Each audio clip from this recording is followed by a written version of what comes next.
My name is Sheila. I'm 36, working part-time at a supermarket while raising two daughters, a 12-year-old and a 10-year-old. We live as a family of four with my husband, Tommy. Life was comfortable and happy. I genuinely believed our peaceful days would continue as I watched my lovely daughters grow. One evening after dinner, and once the kids were in bed, Tommy, with drink in hand and a serious look, began to speak. Got a call today. Looks like Aaron's getting a divorce. I was taken aback by the sudden news. Wait, Aaron's divorcing? Aaron is Tommy's younger sister. I recall she got married about 7 years ago and has a 5-year-old child. That's a young kid. Is she going to be a single mom? Seems like it. Apparently, her husband had some hidden debts, and she decided to divorce him quickly. That's tough. Yeah, and she's planning to move nearby next month. She'll probably need some help, so I was hoping we could be there for her. Without hesitation, I nodded in agreement. Divorce is hard enough, let alone raising a child alone. Having raised kids myself, I deeply understand the challenges. I genuinely wanted to help in any way I could. Let Erin know she can reach out anytime she needs something. Thanks. We should support Aaron from now on. Little did I know that this casual promise would lead to unexpected events. The following month, Erin and her son Dick moved into an apartment just a 5-minute walk from our place. On the day they moved in, Tommy and I invited them over for a small housewarming celebration. Our eldest, Becca, and our younger daughter, Ariana, played happily with Dick. Erin, you've been through a lot, though, I said. Erin replied, chugging her beer. Honestly, marriage isn't worth it. If it weren't for Dick, I wouldn't have married that awful man. I regret it. I was a bit shocked she'd say that in front of Dick, but figured the stress and alcohol played a part. Erin always spoke her mind. I remember when I first met Tommy's family, she bluntly said, "Really, Tommy? You chose someone so plain? Did you settle?" I froze in shock when he said this to my face, but back then, Tommy's dad scolded her for her words. Erin, if you ever need anything, just tell me, Tommy confidently told her. Thanks. I knew moving close to you was the right choice. I thought about going back home, but Dad can be too strict, and I didn't want to feel suffocated. I remembered that Erin and Tommy's dad didn't get along well. It wasn't hatred, but more of Erin feeling overwhelmed by his strictness. If you ever need anything, just call. We'll be there in a heartbeat, Tommy assured. I added, yes, please let us know if you need help. But deep down, I felt a twinge of unease.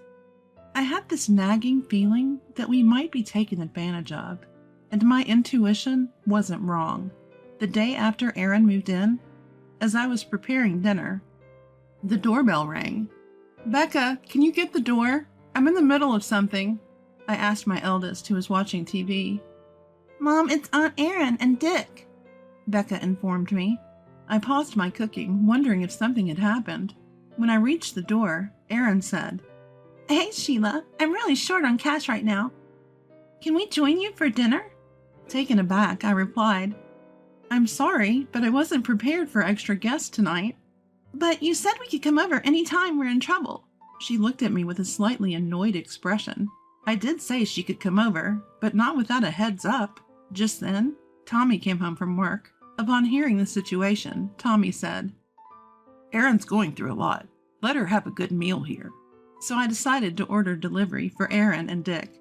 After dinner, they even took showers at our place before leaving.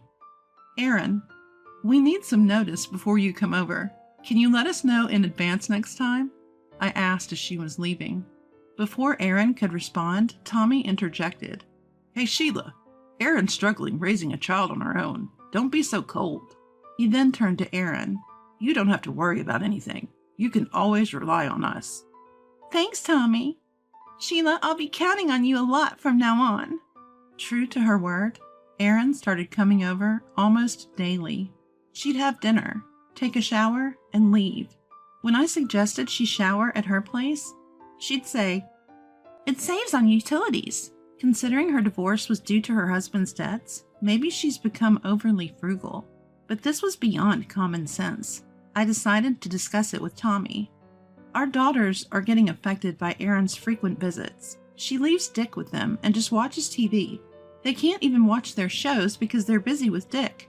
I've told her multiple times to take care of her son, but she doesn't listen. Can you talk to her?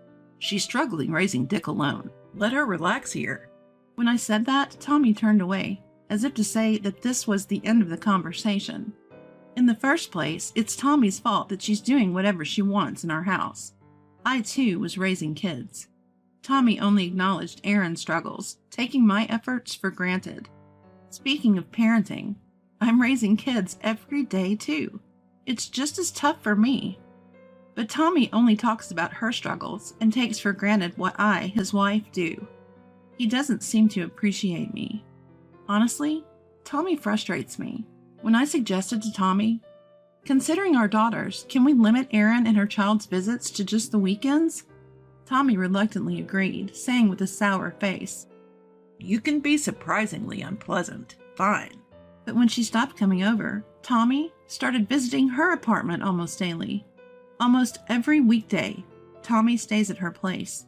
Our daughters ask, Isn't Dad coming home again today? Did you two have a fight? It's strange for a dad not to come home 5 days a week without a work reason. I couldn't take it anymore and called Tommy's cell. Where are you right now? I'm at Erin's. I was just giving Dick a bath. Tommy said it as if it was the most natural thing. Come to think of it, Tommy never bathed our daughters. I reached my limit and decided to have a serious talk with Tommy that weekend. Our daughters are getting anxious with you only coming home on weekends. I don't want to create a rift between us, so please reduce your visits. Tommy replied, Fine, then you make meals for Erin and Dick. Deliver 3 meals a day. Erin is too busy to cook. Help her out. Hold on. Isn't Erin unemployed? I can't imagine she's too busy to cook. I couldn't help but push back against Tommy's shocking suggestion. Tommy then said, Erin is still healing from her divorce. It's sad that you're cold to her too. My distrust of Tommy, who overly sides with his sister, grows.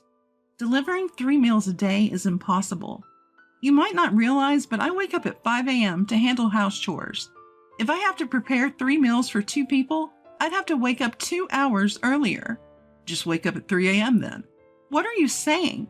Waking up at 5 a.m. and going to my part-time job is already tough. Don't act high and mighty over a part-time job. You probably don't work that hard.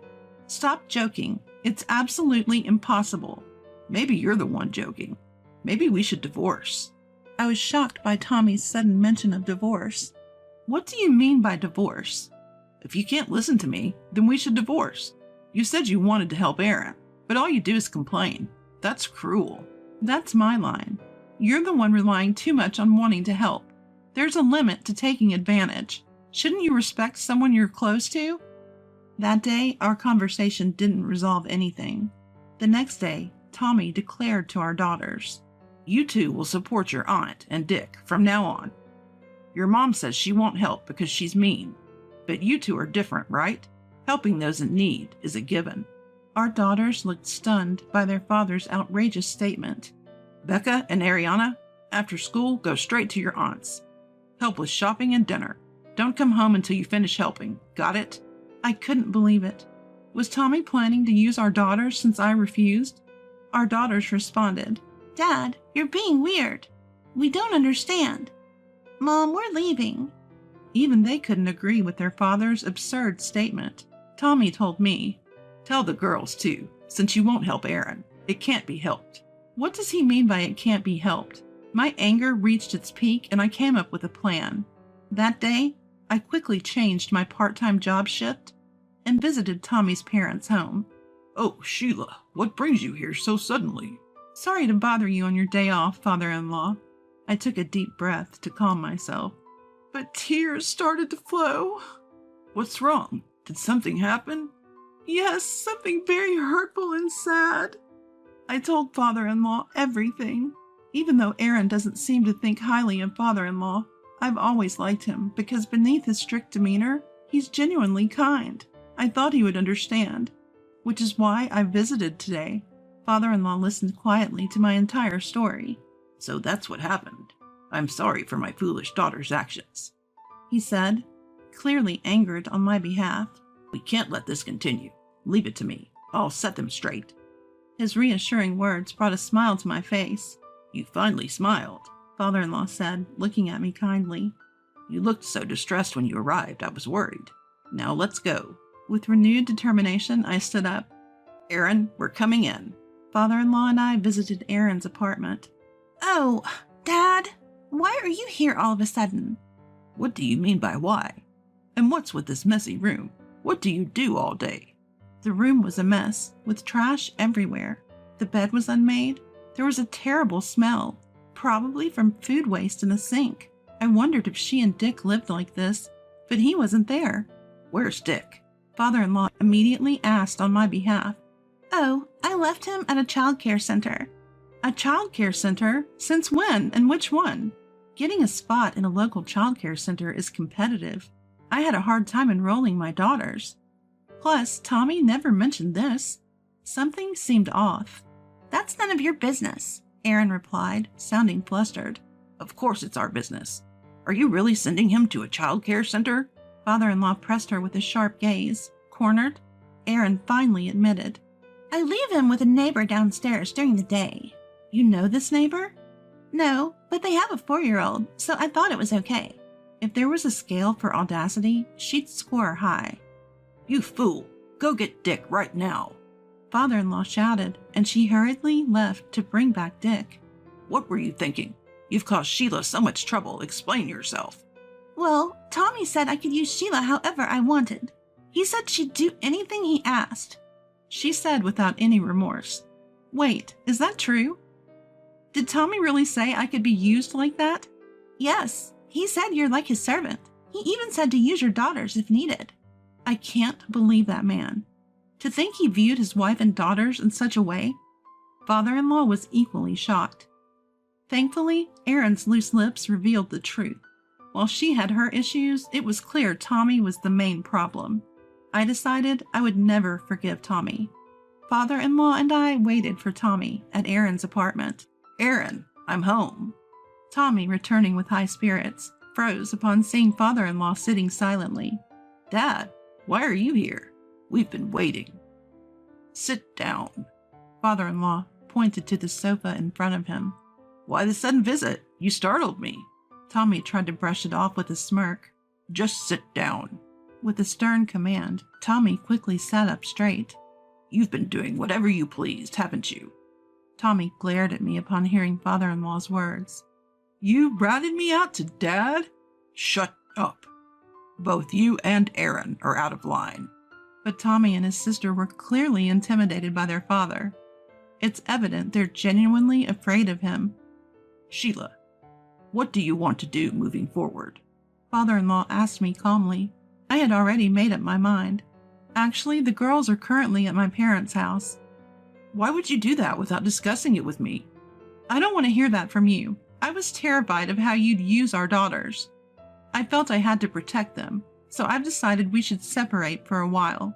Why the sudden decision to separate? Don't be ridiculous. It's not sudden.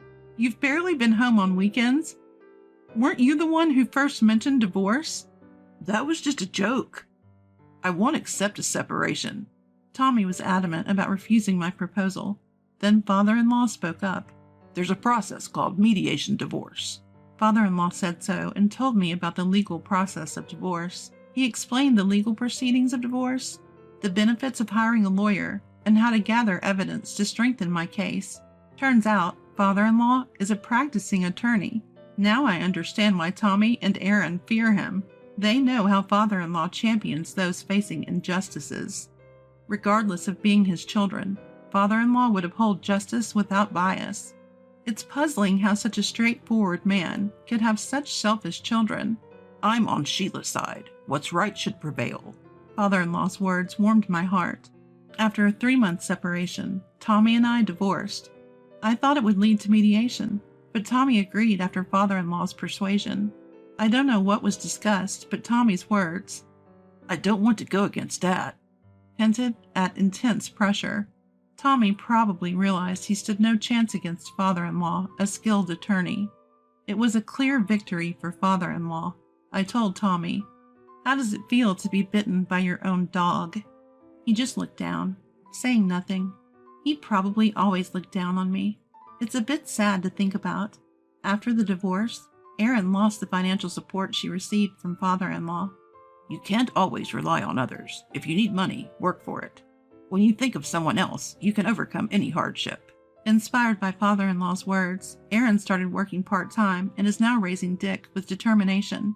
After the divorce, I changed jobs. From a part-time job, I became a full-time employee. I wanted to provide a better life for my daughters. It was challenging to find full-time employment initially, but that frustration drove me to improve my skills. I now see my divorce from Tommy as a blessing in disguise. I still have a good relationship with father-in-law. My daughters adore their grandfather, sharing their achievements and gifting him with things like music boxes they made at school. Father-in-law is irreplaceable to me. I cherish our relationship and feel fortunate to have such a respectable father-in-law by my side. I hope to be as admirable to my daughters as father-in-law is to me as I continue my journey in life.